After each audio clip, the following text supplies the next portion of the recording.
What happens when a royal scandal meets a razor-sharp interviewer in front of millions? Tonight, the world was about to witness the beginning of an unforgettable clash between Meghan Markle and Piers Morgan, an interview that began with polite smiles and ended in chaos. By the time it was over, the audience sat squirming in their seats, and Piers Morgan would face one of the hardest decisions of his broadcasting career. The studio lights glared like 1,000 watchful eyes, casting a harsh, artificial glow over the set that mirrored the tension hanging thick in the air. The familiar theme music faded, and the camera zoomed in on Piers Morgan. Adjusting his tie with quiet authority, he offered his signature, knowing smile. "Ladies and gentlemen, welcome back," he began smoothly, his tone firm but polite. "Tonight I'm joined by Meghan Markle, Duchess of Sussex, or as she now prefers to be known, Meghan, independent entrepreneur and advocate." The audience applauded dutifully, though a few exchanged wary glances. From stage left, Meghan entered, her white silk blouse shimmering under the lights beneath a perfectly tailored black blazer. She walked with poise, her smile small but deliberate, like she already knew something no one else did. Piers stood to greet her with a handshake. "Thank you for being here." "Of course," she replied, taking her seat and crossing her legs delicately. "Happy to clarify some things. It seems people are always confused about me." Her tone was calm but edged with a faint sneer hinting at the storm to come. Piers chuckled lightly. "Let's see if we can clear that confusion tonight, then. Let me begin with what everyone wants to know. Your departure from the royal family. Do you regret leaving, or do you feel it was inevitable?" Meghan tilted her head, blinking slowly as if the question bored her. "Well," she said coolly, "if you'd been paying attention, you'd know I left because I had better things to do with my life than play dress-up for the tabloids." A ripple of gasps and nervous laughter swept through the audience. Piers maintained his composure. "So you feel the monarchy was simply a spectacle then, not a duty?" he pressed. "I think playing dress-up and waving from a balcony is hardly what I'd call duty," she replied, her lips curling into a faint smirk. He nodded, jotting something in his notes. "And yet the monarchy has existed for centuries, upheld by people who see it as more than theatrics. Do you think those who stayed, like William and Kate, are wasting their lives?" "Not my problem," Meghan said flatly, adjusting her cuff. "If they enjoy it, good for them. Some people thrive on irrelevance." The audience murmured louder this time. Piers leaned forward slightly. "And yet, Meghan, you benefited from that same irrelevance when you married into it. Don't you think you owe it some respect?" Meghan laughed lightly, a sound too rehearsed to feel genuine. "Oh, please. I gave them a splash of relevance. I brought color, literally and metaphorically." More gasps followed.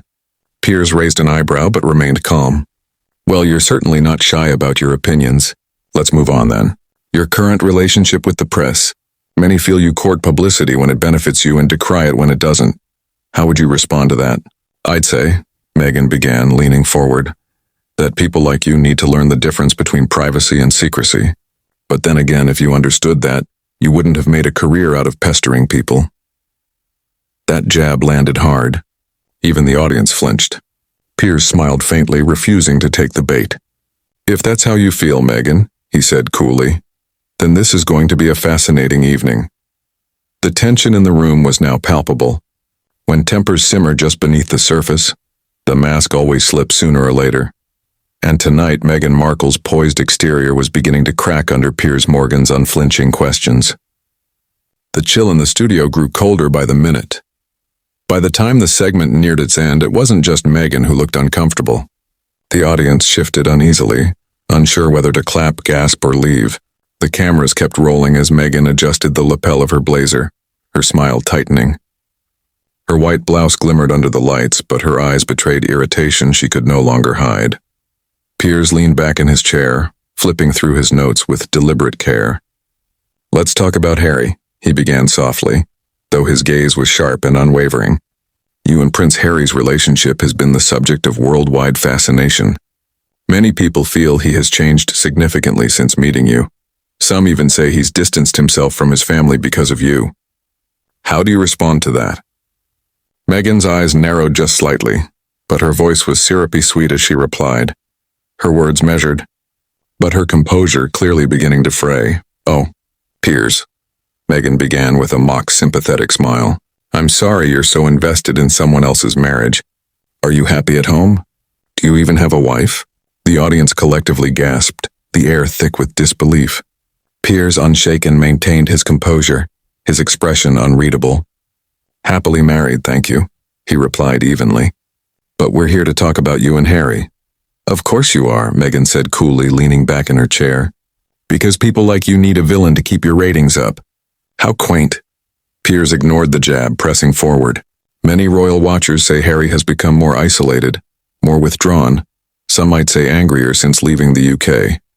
Do you feel any responsibility for that? Meghan let out a short, sharp laugh. Oh, you really believe everything you read in the tabloids, don't you? He's happier than he's ever been. I'm sorry if that ruins your narrative. Uneasy chuckles rippled through the crowd. Piers tilted his head slightly, his voice measured and calm. So no regrets? No second thoughts about how this has impacted his relationship with his brother, his father, or the institution that shaped him? None, Meghan snapped, her tone losing its polish.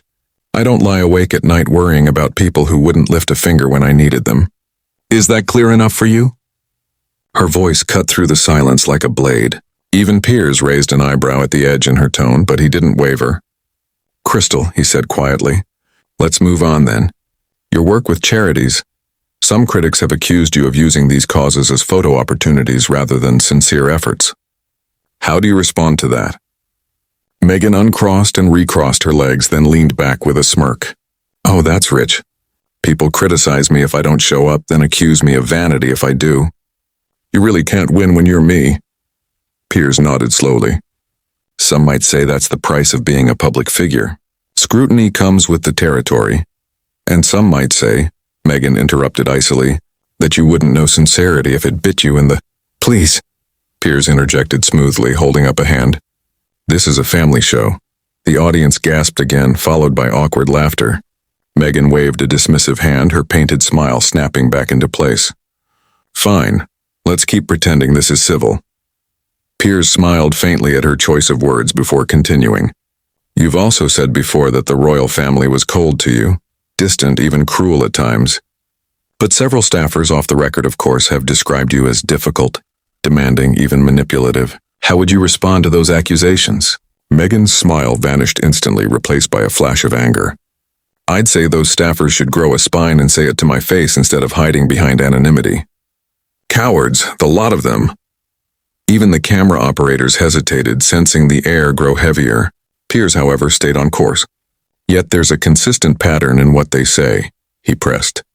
Could they all be wrong? They're bitter because I dared to speak my mind, Meghan shot back. Because I wouldn't just nod and smile like a good little duchess while they whispered about me in the hallways. For the first time, Piers leaned forward, his voice dropping just slightly. Do you feel you ever made mistakes, Meghan? That you could have handled things differently? Meghan blinked slowly, her tone dripping with sarcasm. Oh, sure. My mistake was ever thinking this family, this institution, or people like you could be decent. An audible gasp erupted from the front row, but Piers didn't flinch. He simply straightened his notes, letting her words hang heavy in the silence.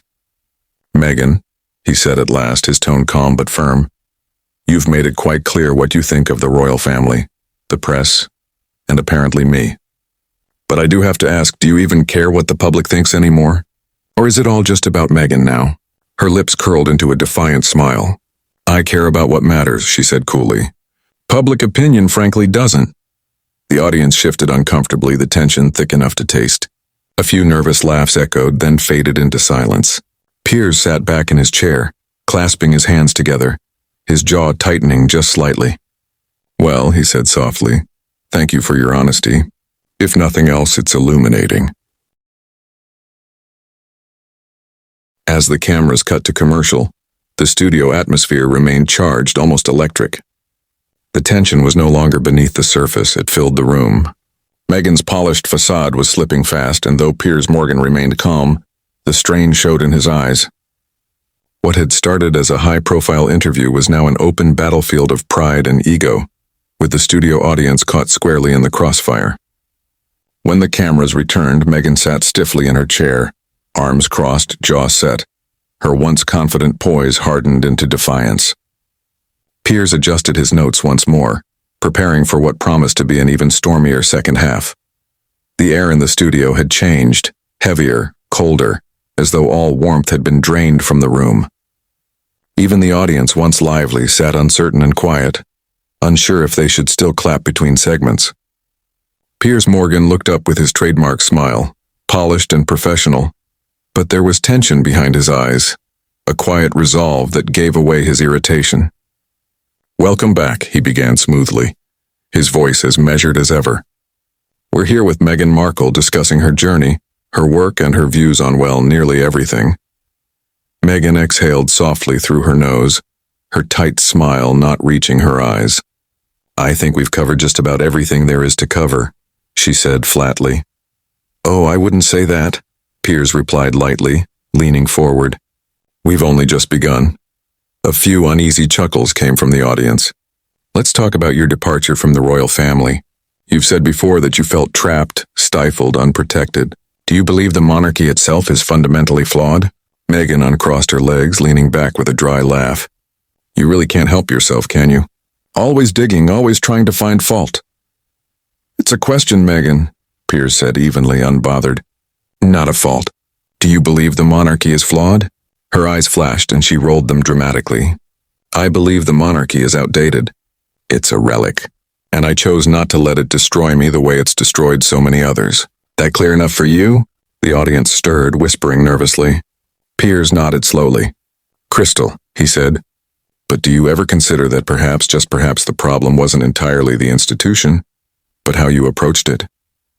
Meghan's laugh was sharp, cutting through the silence. "Oh, of course. Blame the woman. How original." "I didn't say blame," Piers countered calmly. "I said consider.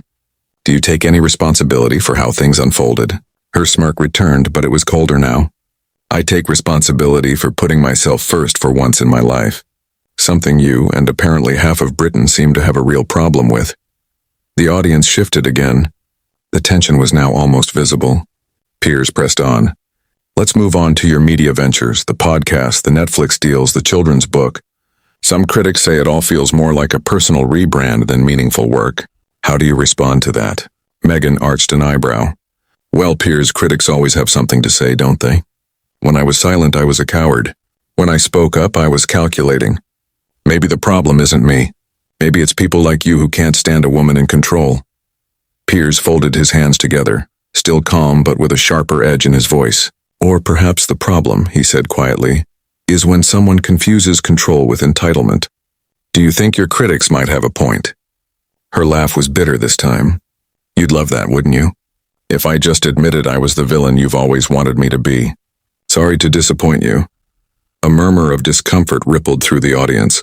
Even the camera crew behind the scenes exchanged uneasy glances. "It's not about villains and heroes," Piers said steadily. "It's about choices and consequences." Meghan leaned forward mockingly. "Oh, thank you, Piers. Enlighten me about consequences, because clearly you're the expert on public relations disasters." A few awkward laughs trickled from the back rows, but most of the audience remained silent. Piers smiled thinly. "I've certainly had my share, but unlike you, I've never tried to play the victim while cashing in on the role." The line hit hard. Meghan's eyes narrowed to slits. "Wow," she said slowly, her voice low and cutting. "You really think you've got me all figured out, don't you? The bitter old man with his little TV show finally gets his chance to take down the Duchess." "That's not what this is," Piers replied firmly, though his jaw was now visibly tight. "Really?"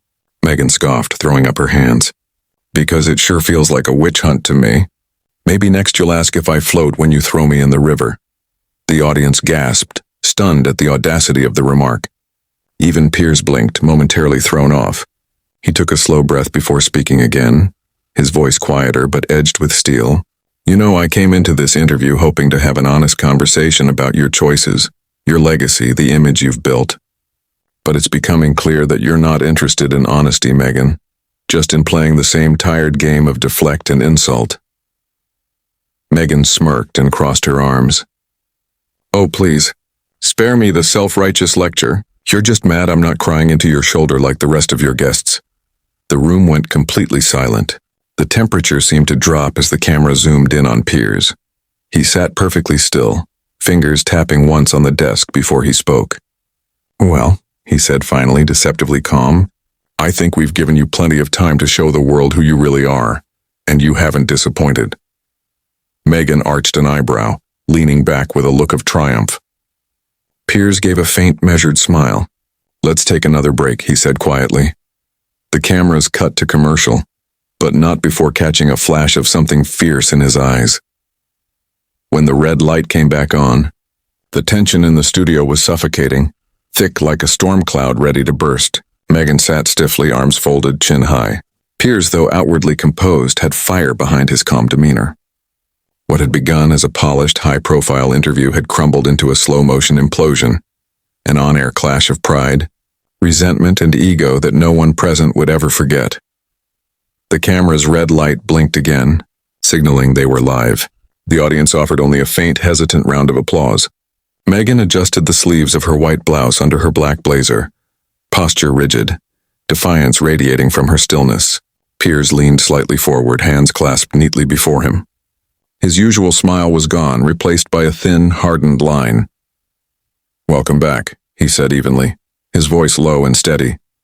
"We're here with Meghan Markle, though it seems the conversation we hope to have tonight has taken quite a turn." Meghan rolled her eyes dramatically, earning another audible gasp from the audience. "Oh, don't act surprised, Piers," she said with dripping sarcasm. "This is exactly the kind of gotcha spectacle you live for, isn't it?" Piers tilted his head slightly. "Actually, Meghan," he said, his tone steady, "what I live for is asking real questions and getting real answers, something you seem determined not to give." Her lips curved into a slow, smug smile. "Maybe that's because your questions aren't worth answering." The audience shifted uncomfortably, the silence between them heavier than ever. The studio air was heavy now, tense, cold, and still. Someone coughed. Someone else muttered "wow" under their breath, breaking the fragile silence. Piers took a deep breath, visibly fighting to maintain his composure as he leaned slightly forward. "All right," he said carefully, his tone measured but edged with irritation. "Let's try one more time. Earlier, you said you left the royal family because you were trapped and stifled. Fine. But do you ever reflect on the fact that you knew, or should have known, what you were walking into? Do you take any responsibility for that choice?" Meghan gave a dry, dismissive laugh. "Ah, yes, the classic blame the woman narrative. She should have known her place. How original." Her tone was cutting, her smile tight. "This isn't about place," Piers said firmly, leaning forward, his eyes locked on hers. "This is about accountability. Do you take any?" "I take accountability for not letting that institution destroy me," she shot back without hesitation. "Does that count?" A murmur spread through the audience. Some looked at her with admiration, others visibly uncomfortable at the growing hostility. Piers pressed his lips together, nodded once, and continued. "Very well. And what about Harry? Many say he's not the man he used to be, that he's cut ties with friends, family, his country because of your influence. Do you feel any remorse for how isolated he's become?"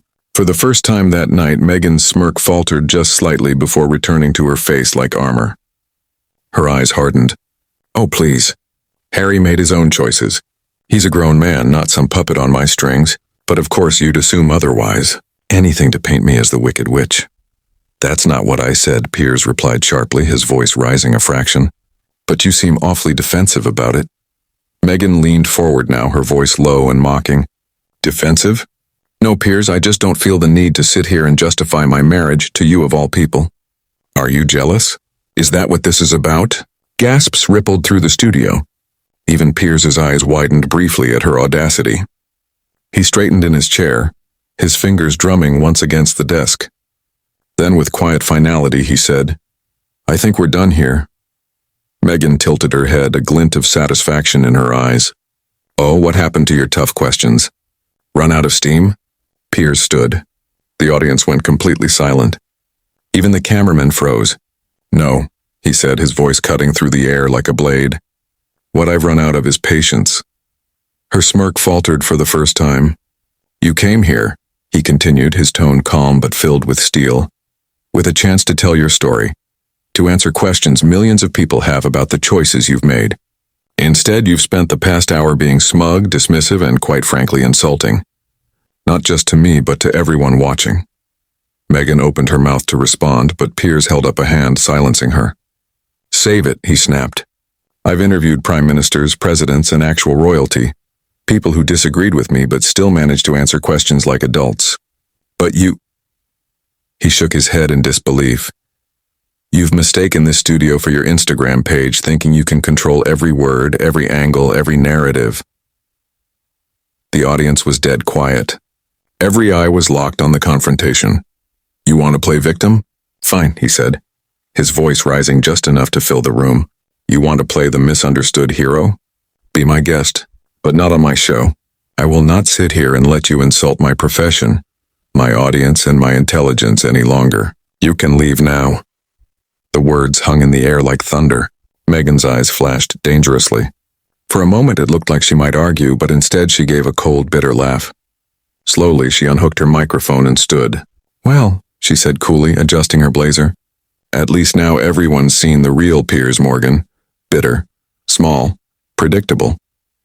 And now, Piers replied without missing a beat, they've seen the real Meghan Markle. Arrogant, entitled, and worst of all, boring. The audience gasped in unison. Meghan's lips pressed into a thin line, her expression icy. Without another word, she turned sharply on her heel, her heels clicking against the studio floor as she strode toward the exit. The cameras followed her until she disappeared behind the curtain, the sound of the closing door echoing through the silent studio like a final curtain drop. Piers adjusted his tie, sat back down, and looked directly into the camera. Ladies and gentlemen, he said, his voice perfectly calm once again. I believe that just about sums it up. We'll be back after the break. For a few long seconds, the studio was silent. Then it erupted into stunned applause. The screen faded to black and the narration returned. What do you think? Did Piers go too far? Or was Meghan's attitude her own undoing? Let us know in the comments below. And if you enjoyed this explosive moment, be sure to like, subscribe, and turn on notifications for more dramatic showdowns, exclusive interviews, and stories no one else dares to tell. Thanks for watching. We'll see you in the next one.